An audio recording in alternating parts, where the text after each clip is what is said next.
Boa tarde, meus irmãos portugueses. Parece que eu sou o único aqui neste colóquio que fala brasilês, né? Brasileiro. E eu tenho com o professor Manuel Sérgio uma amizade antiga, perene, duradoura, uma história muito bonita, uma relação quase que antropofágica. Nós brasileiros somos muito antropofágicos. Quando estabelecemos relação com alguém, é quase como se quiséssemos devorar a pessoa, né? Não foi por outro motivo que Mário de Andrade escreveu um livro que teve como herói uma personagem chamada Macunaíma, um livro muito importante no Brasil, que traça muito bem o perfil do caráter do brasileiro.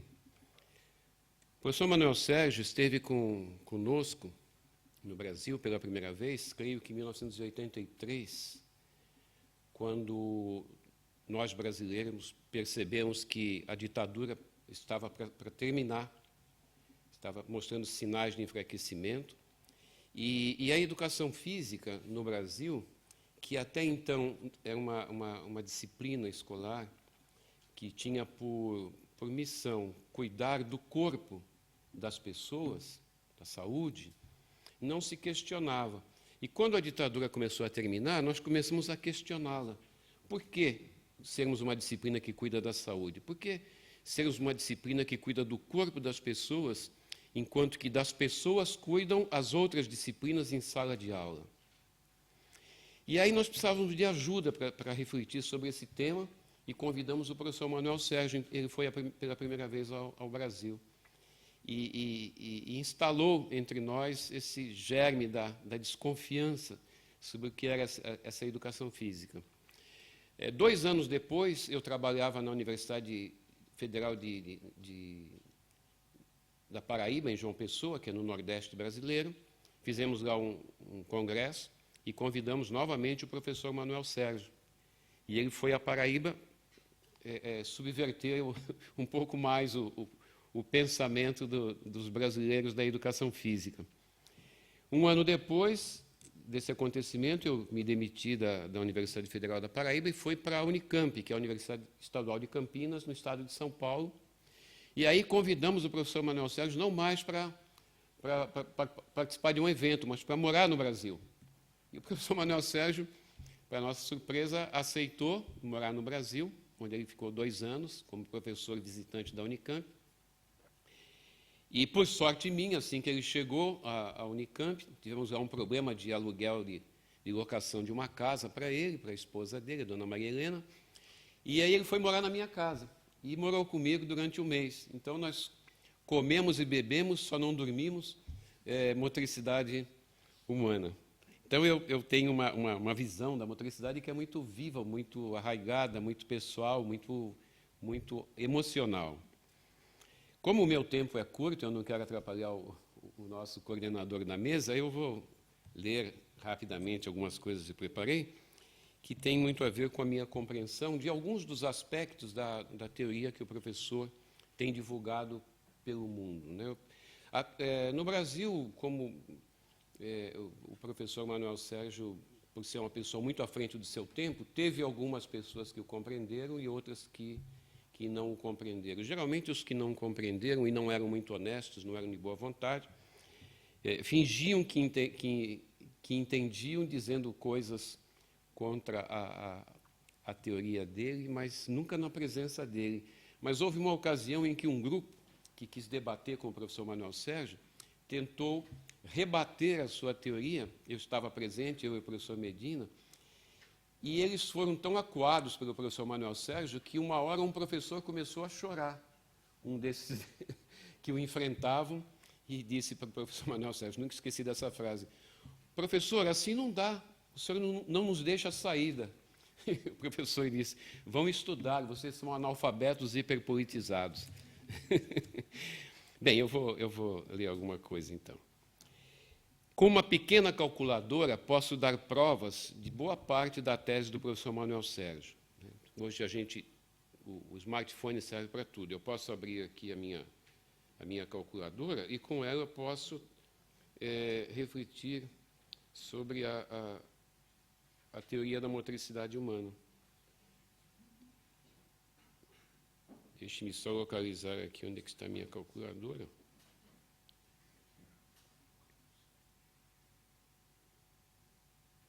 Bom, é pena que eu sou tão péssimo usuário disso aqui, que eu não vou calcular, eu vou fazer de cabeça. Ainda sei fazer cálculo de cabeça. A pergunta inicial, eu vou falar da escola, mas da escola brasileira, não conheço o sistema educacional de Portugal.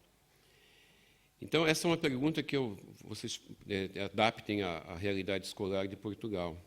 Aliás, hoje, um dos educadores mais importantes do Brasil é um educador português, está morando no Brasil, que é o José Pacheco, que é originário da Escola da Ponte. Quantas horas uma criança passa todos os dias sentada dentro de uma sala de aula? Sentada, que é a posição estabelecida historicamente, né, uma criança dentro de sala de aula. Ela passa 4 horas diárias. Quantos dias por ano ela tem que ficar dentro dessa sala assistindo aulas? No Brasil, são 200 dias letivos. Durante quantos anos isso acontece? Entre o nosso ensino fundamental e o nosso ensino médio, ou seja, o nosso ensino básico, são 12 anos. Em que posição a criança fica quando está em sala de aula? Ela fica sentada e imobilizada numa carteira escolar. Da cintura para baixo, ela não pode se mover, e da cintura para cima, ela consegue realizar alguns movimentos. E qual o espaço que ela tem à disposição nessa carteira? Ela tem aproximadamente 50 a 60 centímetros quadrados. Ela pode fazer isso, né? Porque ela tem mais ou menos isso aqui na frente dela, um pouquinho maior, ela pode fazer isso. Fazendo um cálculo simples, multiplicando esses 200 dias letivos, 4 horas por dia, durante 12 anos, essa criança e esse adolescente ficarão no ensino básico 9.600 horas imobilizados num espaço de 50 a 60 centímetros quadrados. Nada nega mais o corpo que somos neste mundo do que a nossa escola. Nem as prisões, nem os hospitais, nem os quartéis ou qualquer outra instituição nega tanto o corpo humano quanto a instituição escolar. Aprende-se na escola que não somos corpo, mas sim que temos um corpo. E foi isso que foi dito à educação física quando ela foi fundada. A Europa padecia de inúmeros problemas higiênicos, disciplinares. Foi quando criaram uma disciplina chamada Educação Física e disseram: vocês vão cuidar do corpo das pessoas, porque das pessoas cuidará a escola. Reproduzimos isso até hoje. A escola não mudou de lá para cá. A escola, aliás, não mudou da Idade Média para cá, a não ser por acontecimentos excepcionais. Aquilo que verdadeiramente somos é o que está sendo educado. Por isso, podemos abrir mão do movimento e da motricidade. Assim pensa a escola. Pois que para ela, e de resto para toda a civilização ocidental, nós não somos um corpo. Nós temos um corpo. E é quando aparece o professor Manuel Sérgio, mais contundentemente do que outros autores, outros pensadores, com a sua proposta de ciência da motricidade humana, dizendo que nós não temos um corpo, posto que somos um corpo. Certa vez no Brasil, o exemplo que o professor deu a respeito disso, ele pegou uma caneta, eu poderia pegar uma moeda e dizer, como ele disse da caneta, esta caneta é minha, portanto eu posso deitá-la fora. Mas eu poderia deitar o meu corpo fora, continuando a ser eu? Não, então ele não é meu. Eu não tenho esse poder sobre ele.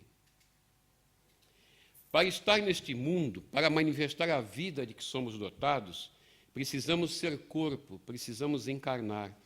E para realizar a intenção de viver, esse nosso desígnio maior e primordial, nós precisamos nos mover. E é a motricidade que realiza a vida finalmente. Sei que o sistema de ensino não aceitaria a tese que estamos apresentando, posto que aceitá-la tornaria essa escola obsoleta. Mudaríamos toda a perspectiva do ensino. Se somos corpo e para realizar a vida temos que nos mover, a escola teria que mudar sua arquitetura para favorecer a motricidade, coisa que dificilmente fará. Pois, antes de mais nada, O sistema educacional é definido por uma arquitetura, que é essa de salas de aula, de carteiras, de imobilidade. Porém, para que um dia essa mudança tenha maiores possibilidades, temos que fortalecer nossos argumentos. Portanto, vamos a alguns deles. Quando leio os textos sobre o desenvolvimento da criança, especialmente os que são estudados nas faculdades de educação física no Brasil, algo que muito chama a atenção é a formação das coordenações motoras. Consumimos um bom tempo na universidade estudando as chamadas coordenações motoras, isto é, as ordens responsáveis pelos inúmeros movimentos humanos, desde o nascimento da criança. Eu, quando era estudante de educação física, passei boa parte do tempo lendo as descrições dos autores sobre as coordenações que a gente encontrava nas crianças. Mas quando eu passei a observar mais detalhadamente as crianças, o que mais me chamou a atenção não foram as ordens estabelecidas, as coordenações, mas sim as desordens motoras, muito evidentes nas expressões do recém-nascido. À exceção dos movimentos reflexos, dos quais destacarei apenas 4, todo o resto é como se tratasse de um caos de gestos dirigidos ao nada. Na comparação com o nascimento de outros animais, a diferença é brutal. De qualquer maneira, na comparação com os outros animais, mesmo a gestação humana mostra diferenças enormes. O feto humano é absurdamente grande no ventre de uma mãe pequena. E durante 9 meses, a pressão da gravidade sobre essa mãe bípede é tão grande que o bebê nasce como se o fizesse prematuramente. Ao nascer, é como se o bebê mostrasse nada a saber. Outros animais, minutos após o nascimento, mostram desenvoltura nos gestos. O recém-nascido humano mostra uma espécie de inadequação, uma falta quase absoluta de inteligência para lidar com os problemas de adaptação. Eu sempre que falar de coordenação, estou me referindo à inteligência, esse arranjo que permite realizar as coisas, que permite superar os problemas. As coordenações do bebê humano não estão prontas, ele é imaturo. Como lidar com os problemas que seu meio certamente lhe imporá, se as suas coordenações não estão prontas, se os seus gestos estão em desordem? Porém, temos que lembrar que o meio que recebe as outras criaturas vivas neste planeta é um meio natural, que raramente sofre mudanças.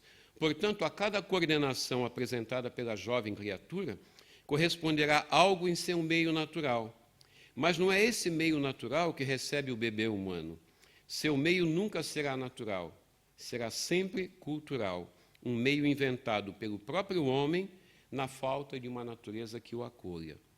O homem é frágil, não é dotado de forças e habilidades físicas capazes de dar conta das dificuldades impostas pela natureza a todos os seres. Ele não teria chances se tivesse que agir somente com seus meios naturais. Seu meio ambiente, repetimos, é um meio cultural, e esse meio cultural nunca é estável, nunca mantém-se em ordem constante, está permanentemente em mudança. Portanto, para dar conta de se adaptar a um meio em permanente transformação, somente uma inteligência criativa, plástica, capaz de transformar-se a todo momento, poderia ser adequada. E é nesse ponto que se torna absolutamente importante o homem, ao contrário das outras criaturas, nascer dotado não de ordens motoras, mas de uma motricidade inacabada, mas de desordens motoras, de uma motricidade aberta. Todas as criaturas vivas no mundo, para dar conta da tarefa de viver, todas as criaturas estão no mundo para dar conta da tarefa de viver, de manifestar a vida. A gente veio ao mundo para viver. E toda criatura viva tem que dar conta dessa tarefa primordial. Para tanto, elas são dotadas de um conjunto de habilidades motoras que cumprem essa tarefa. Uns são presas, outros são predadores, uns são mais velozes, outros mais fortes, e assim por diante. Por exemplo, um guepardo se destaca por sua alta velocidade, e a sua sobrevivência, a sua adaptação, depende do exercício dessa velocidade. Um morcego é dotado de uma audição fantástica, e a sua sobrevivência depende do exercício dessa audição, que está definida geneticamente. Só que não são essas criaturas que decidem isso. Seu destino está traçado em suas cadeias genéticas. mas a criatura humana, de sua parte, também vem ao mundo para dar conta da tarefa de viver. Ela nasce com uma intencionalidade primordial voltada para a missão de viver. Essa é a sua intencionalidade primordial que animará todas as demais. Só que ela não terá à sua disposição um conjunto pronto e acabado de coordenações motoras, uma inteligência pronta que responda a todas as solicitações do meio. Se tivesse esse acabamento desde o nascimento, não teria a menor chance no meio cultural em que terá de viver. Se um dia nascesse um ser humano com as coordenações prontas, definidas geneticamente, no meio em que ele viverá, ele não terá chances, porque é um meio cultural que mudará permanentemente. Portanto, ter essa imaturidade, essa aparente fragilidade, essa desordem inicial é o que lhe dá chances de permanecer neste mundo. A nossa fragilidade, o nosso inacabamento inicial é o nosso grande recurso de adaptação no mundo. À medida que se depara com o seu mundo, a criança, movida pela intenção primordial de viver e por ter a motricidade em aberto, arregimenta recursos e constrói suas coordenações de acordo com as situações surgidas.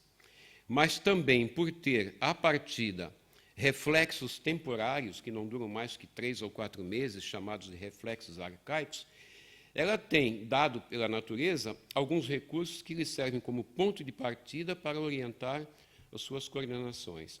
Assim, por exemplo, o reflexo chamado de preensão torna-se um ponto de partida para a organização das coordenações de manipulação. Todos nós estudamos e vimos nossos filhos, que quando a gente coloca alguma coisa na palma da mão de uma criança, ela fecha a mão. E nós chamamos isso de reflexo de preensão, e costumamos até dizer que ela nasceu sendo capaz de pegar. Não, ela não é capaz de pegar, ela é capaz de abrir e fechar a mão. É bem diferente de pegar. Então, o que a natureza permite no nascimento é que a pessoa seja capaz de, pelo menos, fechar a mão no contato com alguma coisa.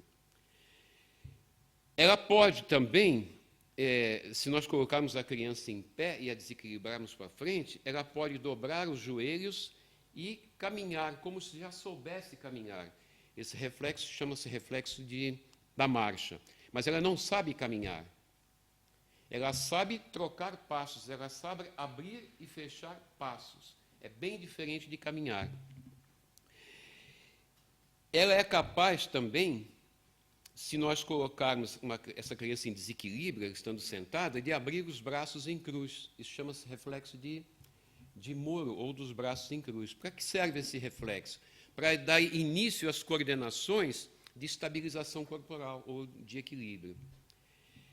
E ela tem um quarto reflexo extremamente misterioso, que é o reflexo de sucção, localizado na boca. A boca é o segmento móvel mais hábil no nascimento.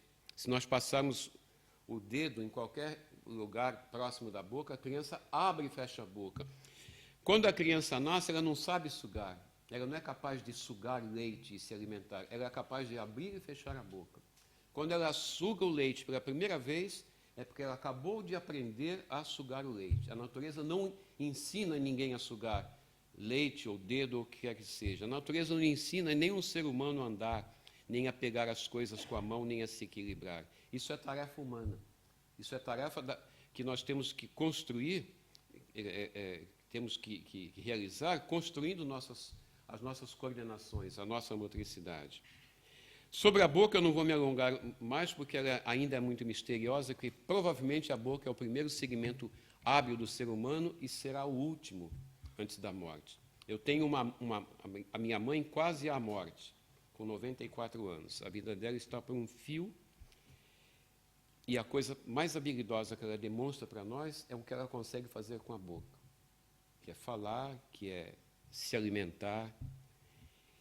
A boca não foi suficientemente estudada, talvez porque ficou mais por conta dos poetas, dos namorados, dos apaixonados. É como se a boca fosse um centro de atração de toda a inteligência humana. E assim a inteligência humana vai se fazendo ao sabor dos encontros, das desordens do lado do homem e das desordens do lado do meio cultural, que é sempre novo e sempre uma surpresa. Mas como a tarefa de viver neste mundo é para o ser humano titânica, entra em cena, num certo momento, um recurso especial, que julgo ser talvez o atributo mais importante da espécie humana, que é a imaginação. A imaginação não diminui em nada a importância da motricidade, posto que a potencializa. Os limites de nossas forças e habilidades são um tanto estreitos, até que entre em cena a imaginação, que é essa capacidade humana de reter os acontecimentos, de criar um tempo entre o percebido e a ação em resposta ao percebido. Uma espécie de hiato, como dizia Arnold Gehlen, entre o sinal e a resposta. Esse hiato, quando o cérebro humano é maduro o suficiente para imaginar, a partir de 7 ou 8 meses de idade aproximadamente, forma em nosso interior uma representação dos acontecimentos. Aquilo que vivemos pode ser representado na imaginação, isto é, aquilo que vivemos com nossos movimentos e com nossos sentidos. Fazemos de cada coisa vivida uma representação motora, olfativa, auditiva, visual, etc. E essas representações potencializam nossas ações, são construtoras de cultura, são inventivas, criaram toda a cultura que observamos em nosso meio, com todos os artefatos que nos transformaram, inclusive, de presas em predadores. Nós somos aquele animal capaz de, ao olhar uma coisa, como um acontecimento, por exemplo, ao olhar a palma da minha mão, eu posso fechar os olhos e ter a palma da minha mão dentro de mim. Eu posso olhar o professor Manuel Sérgio e tê-lo dentro de mim. O professor Manuel Sérgio viverá em mim sempre como um fantasma. Como todos vocês serão meus fantasmas, porque eu os terei dentro de mim. E eu os modificarei, e eu criarei histórias sobre vocês. E esse é o recurso da imaginação. E essa parceria entre movimentos e imaginação é o que constitui aquilo que chamamos de motricidade humana. Esta fantástica capacidade de realizar as intenções humanas a partir da intenção primordial de viver.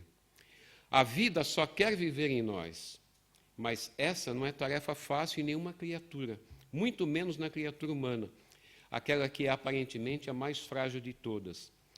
Toda a descrição do desenvolvimento humano aponta para uma criatura que, acima de tudo, só consegue realizar a vida movendo-se, alimentar-se, reproduzir-se e abrigar-se. Tarefa básica de toda criatura depende em nós do movimentar-se. O alimento, o sexo e o abrigo não vêm a nós. Nós temos que ir a eles. Nada se realiza neste mundo, nesta vida, tal qual a conhecemos, que não seja pela motricidade. Nunca ninguém constatou um acontecimento neste mundo, desde que existem seres humanos, que não tenha sido materializado em motricidade. Eu desafio quem quer que seja a me mostrar um acontecimento que não tenha sido traduzido motoramente, através diretamente dos recursos corporais ou dos artefatos criados pela cultura humana, pela imaginação humana. Nunca se constatou nada que não seja corporificado, que não seja encarnado. E isso não é um apelo contra as religiões, mas uma constatação de como as coisas acontecem neste mundo em que todos nós vivemos. É pela motricidade, esse arranjo de gestos e imaginação, que o homem realiza a vida no planeta Terra. Uma educação que não negasse a natureza humana reconheceria como matérias protagonistas de todo o sistema educacional a educação dos gestos e da imaginação. Uma educação que pretendesse ser coerente com a natureza humana reconheceria que, para cumprir a vida neste mundo, somos corpo e nos movemos. Portanto, não encerraria nossos jovens em pequenos espaços de meio metro quadrado por 12 anos seguidos. Isso é um crime. É um crime que conta com a conivência nossa, adultos, nossa, pais. O reconhecimento do corpo que somos tornaria protagonistas do sistema de ensino as matérias da vida.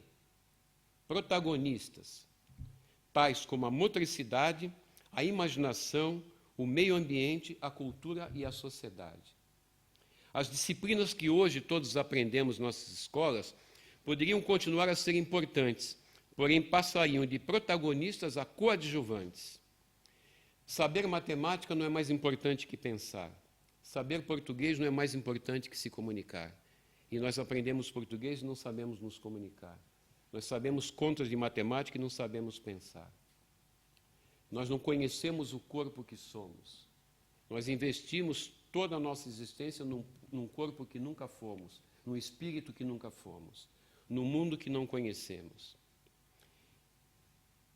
Eu não estou duvidando do que veio antes ou do que virá depois. Eu apenas não me importo atualmente com isso.